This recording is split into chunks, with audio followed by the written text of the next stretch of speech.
Selamat pagi anak-anak hebat. Salam sehat tanpa obat.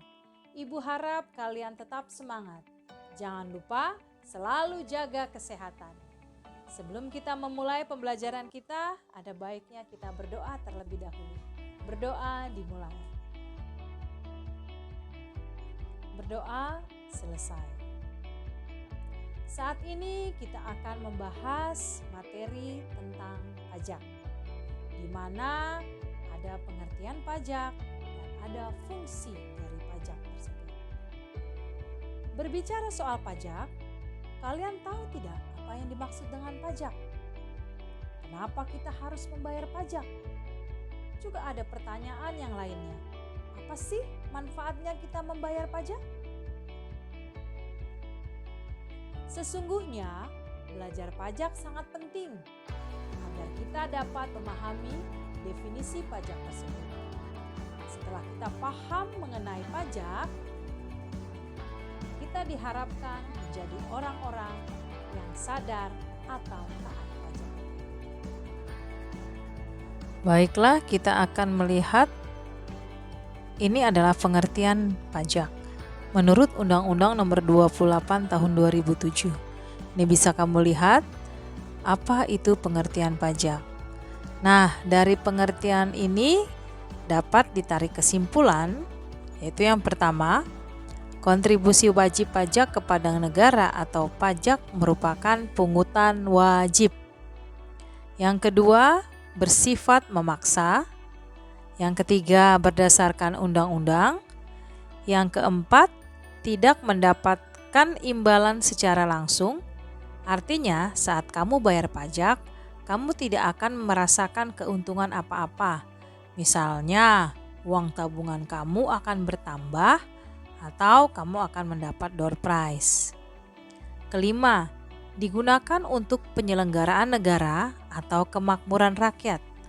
Pajak yang kamu bayar itu bakal kamu nikmati dalam bentuk pembangunan bagi kemakmuran rakyat.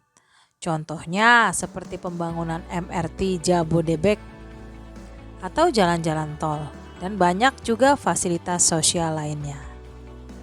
Nah, karena bayar pajak tidak dapat imbalan langsung, terus kamu tidak mau bayar pajak? Awas, bisa-bisa kamu akan didenda atau bahkan bisa dipidana, dikenakan sanksi sesuai hukum yang berlaku. Ada 4 fungsi pajak, yaitu yang pertama, fungsi anggaran atau budgeter, yaitu pajak sebagai sumber dana bagi pemerintah untuk membiayai pengeluaran-pengeluarannya. Jadi, ini bisa berfungsi sebagai sumber penerimaan kas negara. Pajak yang dikumpulkan dari masyarakat digunakan untuk membiayai pengeluaran negara. Nah, semakin banyak masyarakat yang membayar pajak, maka makin besar pula pendapatan. Yang kedua, fungsi alokasi, yaitu pajak harus digunakan sebagai sumber dana untuk pembiayaan pembangunan di segala bidang. Fungsi ini menekankan bahwa pajak harus digunakan untuk mendanai atau menyediakan barang atau jasa yang dibutuhkan masyarakat. Misalnya untuk pembangunan sarana dan prasarana atau membangun infrastruktur. Yang ketiga, fungsi distribusi atau pemerataan, yaitu pajak dijadikan sebagai alat pemerataan pendapatan. Fungsi pajak ini digunakan untuk pembangunan ekonomi. Artinya, dengan pendistribusian pajak secara merata, diharapkan dapat memperbaiki taraf hidup masyarakat.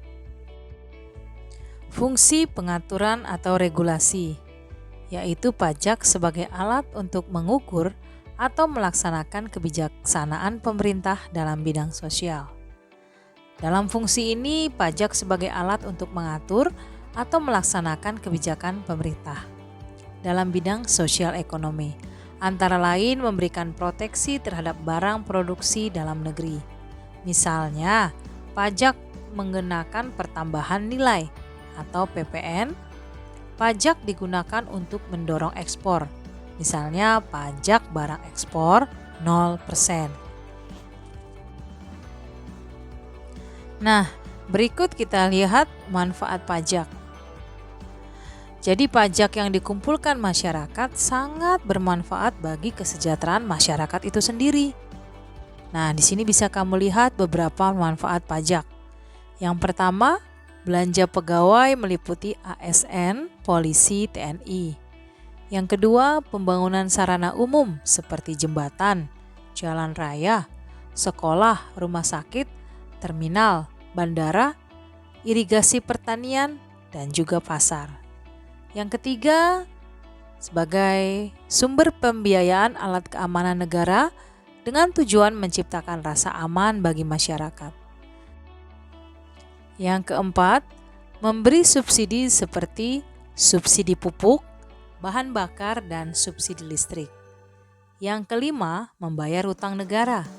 Yang keenam, menyediakan fasilitas bantuan kesehatan, pendidikan gratis bagi masyarakat kurang mampu. Yang ketujuh, menciptakan proyek lapangan kerja serta pembinaan dan penyediaan modal bagi usaha kecil dan menengah. Baiklah anak-anakku, demikianlah pemaparan materi kita pada saat ini. Untuk materi pajak selanjutnya, banyak akan kita kupas di kesempatan yang akan datang. Baiklah anak-anakku, sampai di sini pertemuan kita pada hari ini. Terima kasih.